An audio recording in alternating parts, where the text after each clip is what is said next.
This is how you take one of the cheapest cuts of meat and turn it into one of the most delectable bites of your life. Let's make some carnitas.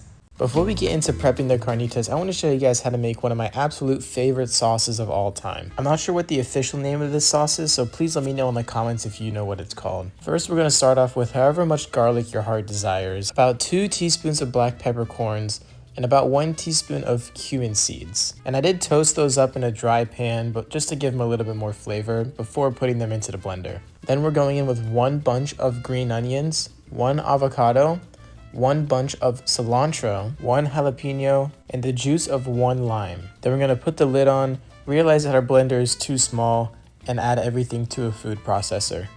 Now from here, I'm going to add anywhere between 4 to 7 tablespoons of mayo. It's kind of up to you. It's just going to influence the texture. So if you want a more creamy, add more. If you want a less creamy, add less. Then we're going to season this up with a good amount of salt, this adobo seasoning, which is optional. If you don't have adobo, just do some garlic and onion powder. Then we're going to go in with some cayenne, a little bit of coriander, and finally some paprika. We don't need black pepper because we already have the whole peppercorns in there. From here, just blend everything until it's all nice and cohesive. And after your first run through, it should look something like this. I like mine a little bit runnier, so I'm going to add a little bit of water and then blend it up again.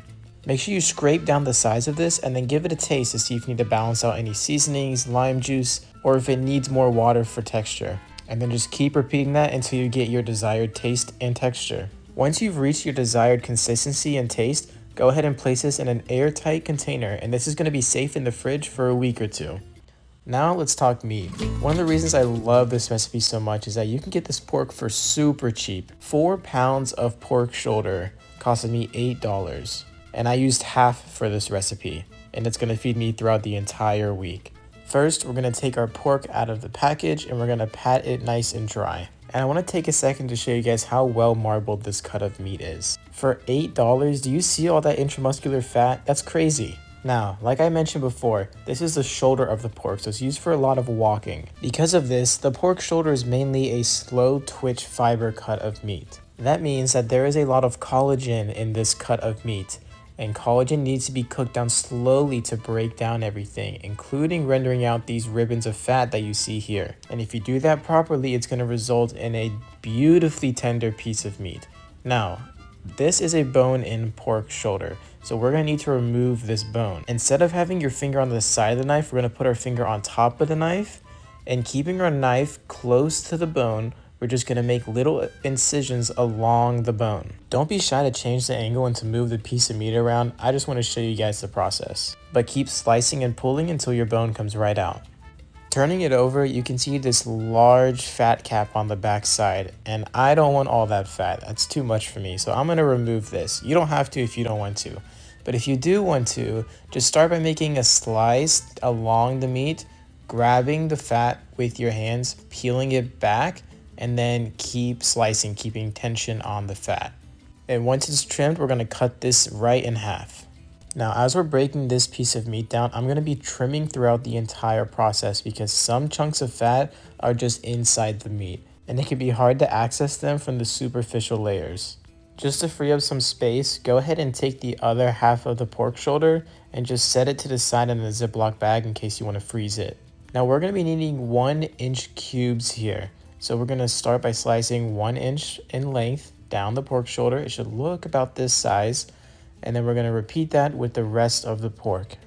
And keep in mind, this is a really well marbled cut. If yours isn't as well marbled, maybe leave some of the fat on. I want to show you guys these grains that run along the meat. We want to cut against them, which is perpendicular to the grains. This is going to shorten the muscle fibers and result in a more tender bite at the end. And we're just going to keep breaking these pieces down until we get about 1 to 1.5 inch cubes. It should look something around this size. We're going to be cooking this in our Dutch oven here, or just a heavy big bottom pot. So once you've got all your pork broken down, just toss all your pieces into the pot. We're going to season them and add some aromatics in a second here. Very frequently, there will be times where you misjudge the size of your pieces, just because the pork is in a regular shape. So I'm going to go back and make sure that some of the pieces aren't too big. We started with 4 pounds of pork and we used about half of it, so it's probably about 2.5 pounds of pork here. But an easier way to do this is just, we want the bottom to be about 95% covered. There's a little bit of the bottom poking out, but for the most part, you can't really see the bottom of the pot. We're gonna go in with the juice of 1 orange, and don't throw these peels away. We're gonna be cooking the pork alongside them in the end. Then we're gonna season it up. Heavy on the garlic powder, heavy on all the rest of the seasonings, I promise you. We're gonna add black pepper, cumin, salt, onion powder, paprika, and I highly recommend just a little bit of cloves. And this is what they should look like after seasoning. I'm telling you guys, be generous. Go in there with your hands, mix it all together until it forms more like a spice paste. Pat them down, and again, this is what they should look like before getting the rest of the aromatics. Now for the aromatics, we're going in with garlic. Just go ahead and smash it, peel it, and then we're adding in about 6 to 10 cloves depending on your preference. Next up, we're gonna break a stick and a half of cinnamon.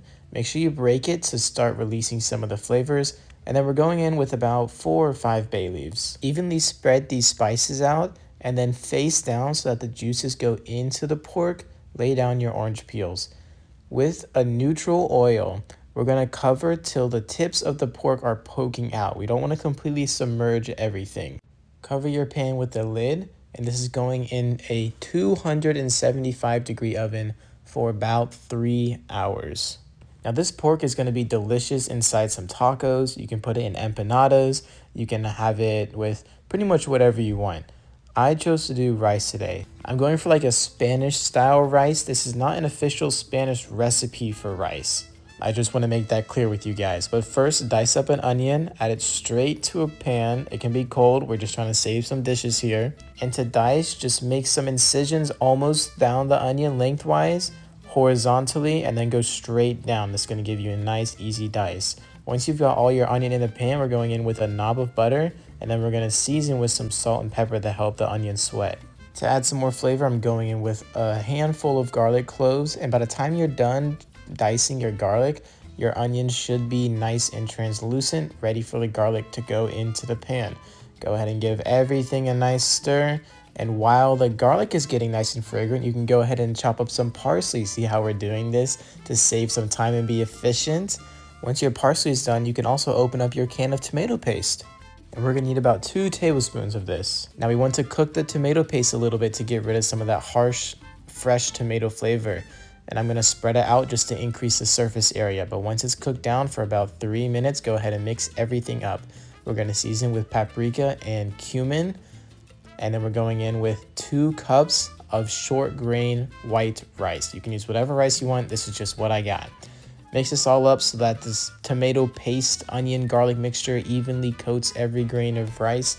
And we're going in with equal parts chicken stock. You can use water too. Add in the parsley, mix it around. And I had leftover ones from the pork, so we're gonna go in with about 3 or 4 bay leaves. Cover and simmer for 15 minutes, turn off the heat, steam for 10. Not enough people talk about plantains. Now, for plantains, we want them to be super ripe so that a lot of the sugar has time to sweeten them up. You want the skin to be almost more black than yellow. Then just slice the tips off, make 1 incision along the back, and this peel should just come right off. Go ahead and make the slices diagonal, however thick or thin you want them. In the end, you should be left with these nice medallions of plantains. To make these a little bit healthier, since the carnitas are fatty enough, I'm going to be using an air fryer instead of frying them in a skillet. So just spray down the air fryer, lay your plantains in, spray down the plantains, and throw them in the air fryer 400 degrees. And let me tell you guys, this combo is insane. You have to just make these 2 things, even if you don't make the rest of it. Your rice has been steamed for 10 minutes. We're going to take the lid off and we're going to fluff it and let it rest for another 5 to 10 minutes. Don't forget to take out the bay leaves as well. I know I just said this with the plantains too, but guys, this rice is so good. I swear you have to try it. Okay, 3 hours are up. Our pork is done, and look, it's already fallen apart, and I'm just moving it around in the pot. I mean, look how tender this is. I'm not even putting any weight on this, and it's just falling right apart. Yeah, if your mouth isn't watering right now like mine is, something's wrong with you. I mean, this is like texture perfect consistency, and all we did was what? Put it in the oven with some oil and aromatics for a few hours? Come on guys, I know you can do this. Now, we've strained out all the aromatics except for the garlic, so we just have garlic and pork in the pot. We're going to strain this out and we're going to give it a mash. Yes, with the garlic. You just confit garlic and pork fat. It's going to taste amazing. I highly recommend adding a little bit more salt, pepper, and garlic here as well. Now to plate, we're going in with a bed of our delicious rice and just set a mound of tender, juicy pork right on top of it. Throw in your plantains and you can either set the sauce on the side or drizzle it among the top like so, and just dig in. I've been making these carnitas for a few years now and they hit every single time. This is a foolproof method. I guarantee you anyone can do this. Look at this bite. It is amazing. You guys, please try this, enjoy it. I promise you it'll turn out good. Just give it a shot. And if you made it this far, thank you so much for watching. I'll see you guys next time.